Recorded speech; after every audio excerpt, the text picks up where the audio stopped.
All right, folks and friends, we've got a treat today. We are going to talk about secret layers, their investability, and at least a snapshot of what's going on with these Wizards of the Coast gets to scalp us products. By that, what I mean is that we had a deal, Wizards of the Coast. You made booster packs. That was fun. And now you're just selling us cards directly and pricing them very close to what the secondary market prices are. Anyways, different video maybe. All right. So let's take a look at the image. This is what my intern made. Very, very nice. Get my face out of the way. Not too much out of the way. Here we go. So are secret layers investable? I guess first off, a couple caveats. We're talking about 6 months here. 6 months isn't really a great time for something to be called an investment. That's still more of a flipper game. What is the difference between a flipper and an investor? I would say 2 years. That's me personally. However, if you buy something and hold on to it for 6 months, maybe you invested in it, it definitely feels more like a flipper to me. Are secret layers flippable is a very easy question to answer. And the answer to that question is yes. There's many secret layers that are extremely flippable. And perhaps that is the data that we're going to show is going to show that very clearly, how flippable secret layers are. We're going to have to dig more into when these came out, and you might recognize some of these names, you might not. But when these came out is going to kind of play a key role into, are these investable? But when we go through these, a lot of these did not start at their starting price. You'll see what I mean in a second, but let's take a look at this graph and we'll get right into it. Are secret layers investable? We've established they are flippable.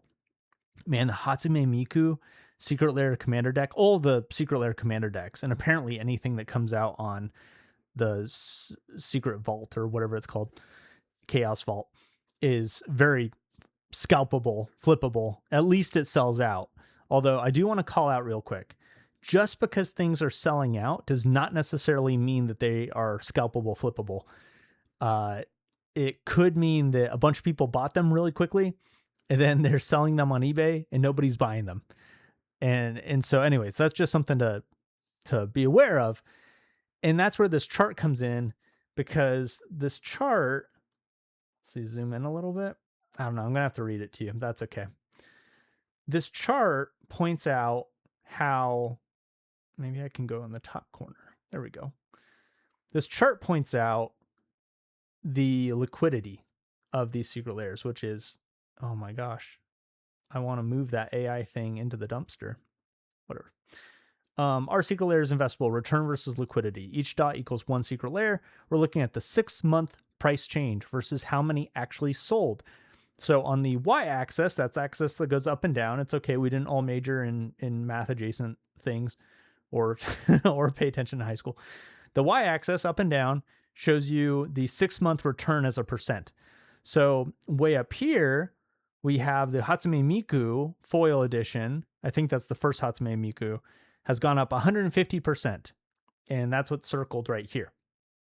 Meanwhile, the Ghosts of, I'm going to say it wrong, has gone up 93% right here. On the x-axis that goes left to right, it identifies how liquid, how many of these things are actually selling. Because what's interesting in this far left, there are all these secret layers that have gone up in price, but they're just not selling. You can see, so left of this dotted line means that they've sold less than 10 units in the past 6 weeks. If you super scalper bought whatever, 20 of these things, and you're selling 2 every 6 weeks, it's kind of a bummer, especially because you don't always want to be the lowest price. Otherwise, you're just going to race right down to the bottom.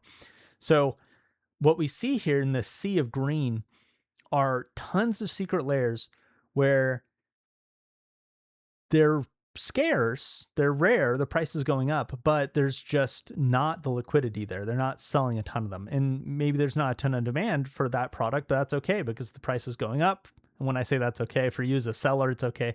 If you're a buyer, these are the kind of things you want to get in on, because I don't think they're going to be reprinting a lot of this stuff very soon. They might reprint the Ghost of Tsushima at some point or whatever, but like the Hatsune Miku, if you want the original Hatsune Miku Secret Lair, buy singles, I guess is the point. But anyway, so we see this sea of green. You might be wondering, wow, there's a lot more green than red. It's true. So over the past 6 months, Secret Lairs as a whole have gone up. About like over 80% of Secret Lairs have increased in price.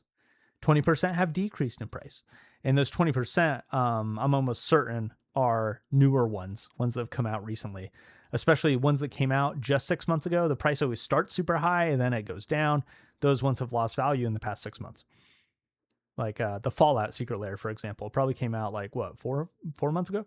And then, pre-sales for whatever, $100 for a Secret Lair. Somebody buys one of those. Yay, starting price is $100, but then it actually comes out. And then on TCG Player, the price of the Fallout Secret Lairs was like below what you could have bought it on Wizards website, on Secret Lair, because nobody actually wanted it. Scalpers thought people would want it, but nobody actually wanted it. So that's the Secret Lairs that go down in value. But the Secret Lairs that go up in value, let's take a look, because I've got a spreadsheet. Everybody get excited. Woo! So here at the top, this is ranked by the 6 months return in percent. And so here at the top, we have Secret Lair Drop Goblin and Squablin, Rainbow Foil Edition, and the non-foil edition. Each went up hundreds of percents, multiplied quite a bit. You can see, though, the liquidity is thin. We're not selling like 4 of these Goblin and Squablin Rainbow Foil Edition Secret Lairs have sold in the past 6 weeks. Not a lot, but the return has been high. The price has gone up. I guess the return isn't very high if you're not actually selling them, but you know what I'm saying. Then the Hatsune Miku Secret Lairs have been multiplying in value. Interesting. Animar and Friends, Rainbow Foil Edition, the Ghosts of Tsushima, Karlach's Rage went up. That's very interesting. I saw this on eBay for $90. So if the liquidity's thin, as we see here, but is there potential for arbitrage between eBay and Manapool and TCG Player on Secret Lairs? And the answer is kind of, because like the liquidity is so low, but if the liquidity was higher, then the answer is yes. Go check it out. Anyways. All right. So, and that's actually, I guess I should mention my Patreon, because my patrons have a tool that actually compares Manapool to TCG Player prices, and you see a lot of the discrepancy between Secret Lair pricing. Now, is that a big deal? Can you make tons of money off of that? No, but it's interesting. Right. So then we scroll down here. Maybe you're curious, what went down in value? Am I right about the Fallout Secret Lairs? Scrolling down. There's so many of these things. Some of these are old. Some of these are the littler walkers. Traditional foil edition went up 1%. Does that count? I don't think so. The liquidity's thin too. Less than, 9 have sold in the past 6 weeks. The littler walkers. This Secret Lair was available to game stores and through distribution. And so anyways, it's the least likely Secret Lair to go up in the world, but it's technically gone up 1.6%. Check that out. So what's decreased in price? Littler Walker's non-foil edition decreased in price, to my point. Theros Stargazing, interesting. Some older stuff. Astrology Lands. Just a lot of things here. Marvel X Spider-Man, the Amazing Everything bundle, has gone down 25%. Kind of crazy. That 6 months ago it was selling for $490, and now it's $366. Obviously, the liquidity's thin. Only 3 have sold. A lot of these numbers can just be taken kind of out of context. But what's interesting is some of these where the liquidity is there. I mean, check out this Alien Aurora's Galaxy foil. Oh, this kind of makes sense though, because there was the reprint. Yeah, if you don't know, the Alien Auroras, I bought this and they sent it out and people got them and they're like, yay, these are great. And Wizards was like, no, actually, those are broken. Sorry, we'll send you new ones. And I was like, oh, okay, sure. Thank you. I was perfectly happy with my original ones, but 6 months later, got a shipment of new ones and I sold them, and I was part of the reason why this price went down. Very interesting. And people are buying it. It's interesting to see the stuff that's liquid, but the price has gone down. Like Secret Lair, A Devastation of Dragons, Rainbow Foil Edition, going down from $57 to $48. Just interesting. So what's the point here? Well, a lot of Secret Lairs are kind of flat. Some are negative. But a lot, I mean, over half have gone up at least 10% in the past 6 months, which, by the way, is pretty good. I guess if you're talking about shipping and fees, you probably want to say like, okay, 20% increase is good. So grab everything that's 20% increase and up. That is whatever, 246 out of the 687. That's like a third. A third of Secret Lairs in the past 6 months have gone up in a way that would make it significantly impressive as just a short-term flip/investment. It's pretty good, pretty interesting. Can we analyze this and draw some conclusions about what kind of Secret Lairs are investable or not? Probably. But honestly, when I look at this, I don't see a ton of trends. I mean, we saw, well, there's no sales of this. How does the price go up when there's no sales? People just raise the price. That's fascinating. So yeah, there's definitely a lot of data science, a lot of interesting things we could do here, but that's what I wanted to share. I wanted to share that Secret Lairs are doing well. They are successful. It's just interesting.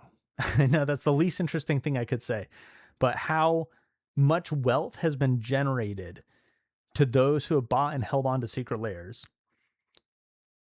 And they're not all winners, right? And I do feel like with something like Secret Lairs, you're more likely to be able to pick winners than with other products like collector booster boxes are, in my opinion, much harder to pick winners for. But I mean, the Hatsune Miku, people who bought those at the time, I mean, and this is true for every Secret Lair, there's so many flippers that just want to buy and dump. And so it'd be really interesting, and I'm thinking aloud, to get a hold of what do the investors make? What do the people who don't just immediately dump? What is their premium? What is their reward? So that might be the next step. Let me know in the comment section if you want to see that in a follow-up video. But thanks for watching. Let me know what kind of questions you have. I love this kind of data, diving in, trying to get to the bottom of it kind of stuff. This is, surface level, but I think interesting all the same. So anyways, and subscribe, please subscribe. Thank you for subscribing. Bye.